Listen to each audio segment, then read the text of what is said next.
Regan Slaymaker for International Boxing News, and I have the pleasure to be joined by amateur sensation and 1-0 flyweight prospect Hamza Uddin. Hamza, how are you today, mate? I'm very well, my friend. It's been a good day. It's been a positive day. So yeah, man. Good to be in your presence. Well, good to be in your presence as well, Hamza, as well. Where else to start than your sensational debut? I mean, in Liverpool a couple of weeks ago.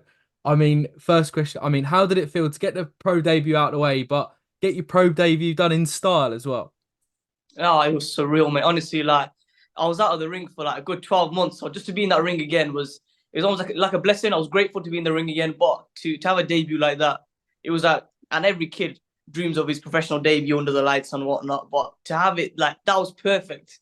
Like the fight itself, the fight week, the fight itself, the way it all unfolded, and then the finish, of course, which has done the rounds on social media. Yeah, man, what a debut, man. Still buzzing.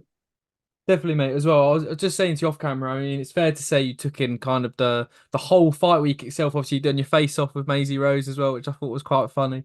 And then you kind of get this sensational knockout at the end. I mean, it's fair to say the whole week you kind of relished and took in kind of you don't do your professional debut again. You took it all in and relished it in Liverpool.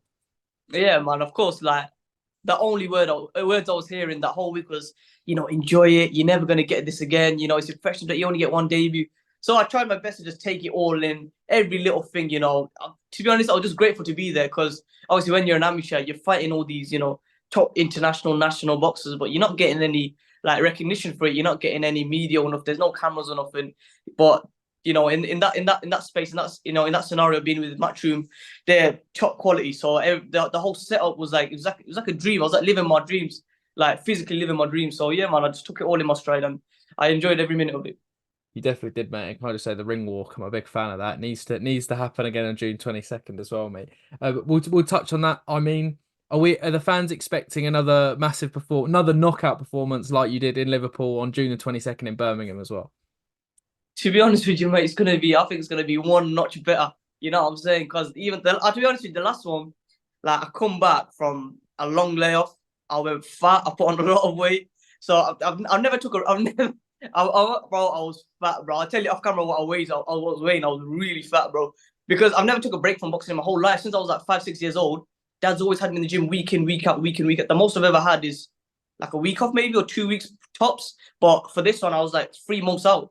So, it was a whole new thing, and I got back into it, and I got into good shape, and I was fit and sharp. But for this one, straight back into camp, few days off, I was fit and sharp already. So I'm literally ready to go in the ring now. So in the next few weeks, we're gonna just put the finishing touches on it, and the performance this time, like inshallah, it's gonna be crazy. Definitely as well, and also sharing the stage with stablemate Connor Walker as well. I mean, he's in a cracking fight with Lewis Crocker. I feel it's the right fight for the pair of them. But kind of obviously, it's a nicer feeling sharing the stage with your stablemate as well. Who, when Connor was talking to me about you, you've known each other a long time as well. Yeah, I've known Connor since the amateurs when he was really young, and same with me. I must have been about 2 foot tall when he known me. He was a great amateur as he's a great pro. He's exactly the same, mate. Exactly, he comes for the fireworks. He's always in a good fight. He's never in a dull fight. And same again this time. Crocker's gonna come to fight too. So them two they're in a great fight. I can't wait to watch that as a fan. But obviously I'm gonna be a bit more nervous because my stablemate in the other corner. But I think Connor should come out with the W. Definitely, mate, as well. I do want to touch on kind of obviously you showed that you have serious punch power, I mean, on your debut as well. And obviously when it becomes the flyweight, super flyweight division, everyone likes watching them, but there's not always that one punch kind of concussive power, obviously, in that division. But you can prove that you can box and have that punch power as well. I mean, how does it feel to kind of have those two things in abundance in a division where there's a bit of a lack of it? No, absolutely. That's where the kind of superstar kind of appeal comes because as you mentioned, flyweight, super flies, they're good, great boxers, honestly, mate. Like most of the time, I'd rather watch them type of weights than the heavyweights because you're getting action, but there's no power, there's no big knockouts that the casuals would want to see. But I think I have the superstar appeal because I do have that power, and that power, I mean, like I've not got big muscles. I'm not a big muscly guy. I'm not your anti Joshua who's who you look at and you think, wow, he's got some power. I've just got God gifted natural power, and the way my style is, I've got low hands and I whip shots from underneath. It just all comes into a nice package, and it makes for me to become a more exciting, interesting kind of fighter. I'm quite unique in that sense, so that's kind of where I think I've got the whole package. I've got a little bit of everything. You definitely do, man. Roll on the June the 22nd as well. I mean, before obviously we've discussed your pro career so far now. I do want to touch on kind of what built you to this moment, which is your amateur achievements as well. I mean, just please miss out if I've missed please add if I've missed out any from our research, mate. So two senior elite national titles and eight national titles. I mean, again, add any more, mate. But I mean, reflect on kind of on winning those titles and kind of collecting all those leading to this moment. Oh, absolutely. I've won loads, mate. There's the 7 internationals. There's the 3 GBs. I've won 10 regionals. The ABAs, I was the youngest to do that, actually. I won that by first on stoppage, that first one as well. So yeah, loads of amateur achievements. That's just a credit to my hard work. But I think what makes my amateur achievements more like, it adds more weight to them is that I've done it and I won them with a kind of pro style. I wasn't jumping up and bouncing up and down and throwing 1-2s and coming. I was never like that. I've never been like that. So I think that adds more weight to it. I was always holding my feet and trying to slip, reaction punch and try and hurt you. And I think that's what makes me so excited now. I am always looking for the kill. And that to win that many, you think, a lot of the boys and girls who win a lot of amateurs, it takes a while sometimes for them to kind of ease into the pro game and whatnot. But I have the quality and I have the ability to I said, you know what, I'll get straight into it, get my hands dirty, get someone who's decent, and I'm ready to let my hands go. So yeah, man, we put a lot of hard work into the amateurs. I was, had my first exhibition at 9, 10 years old, for all the way till I was 19. So yeah, we had loads of fights, loads of titles, great memories. But now this is where it really matters, and I've kind of pushed that to the side. Although there is a lot of achievements, I've kind of pushed it to the side now, and I'm ready to crack on with the real game now. Let's see.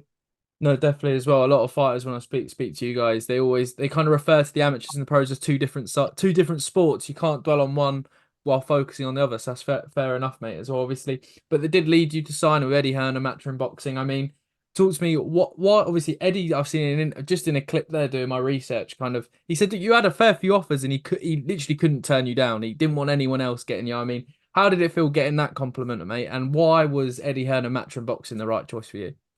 Yeah, there were two, man. There were quite a few people chasing me down, which is an honor in itself, man. Because like I said, I'm a little guy, and little guys don't normally get this type of attention. So yeah, I'm blessed. I was grateful, but from the start, even before any offers came, like me and Sam sat together and we was like, you know what, Matchroom is the best. There's not real, you can't really say much. The proof's in the pudding.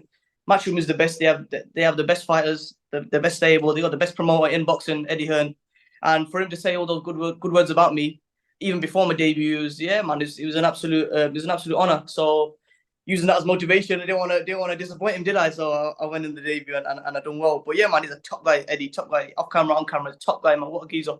And yeah, man, I look forward to impressing him again, June 22nd. Definitely, mate, as well. I do want to kind of move on and kind of discuss, obviously, very proud Bengali man. You showed throughout the fight week. It showed in your ring walk as well.